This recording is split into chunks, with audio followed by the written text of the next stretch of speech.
लालूकैत birds market जाल price. अस्सलाम वालेकुम दोस्तों, उम्मीद करता हूँ आप सब खैरियत से होगे, अपने बर्ड्स का अच्छे से ख्याल रख रहे होगे। तो आज लालूकैत बर्ड्स मार्केट जाल प्राइस के बारे में बात करने वाले हैं। ऑस्ट्रेलियन पैरोट्स के रेट आज पट्ठे के 250 रुपये पट्ठा चल रहा है, 350 रुपये बड़ा।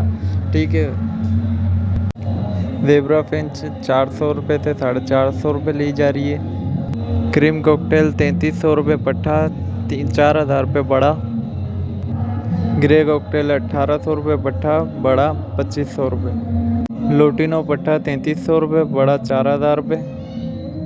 कलर लव बर्ड भी 3300 रुपये पट्ठा, 4000 रुपये बड़ा।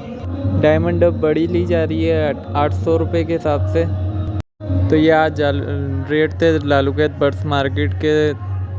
तो उम्मीद करता हूँ वीडियो पसंद आई होगी। चैनल को सब्सक्राइब ना किया हो तो चैनल को लाजमी सब्सक्राइब करें, बेल आइकन आ रही होगी लाजमी प्रेस करें, ताकि जब भी मैं कोई भी नई वीडियो अपलोड किया करूँ तो उसकी नोटिफिकेशन आप तक पहुँच जाया करें। अल्लाह हाफिज़।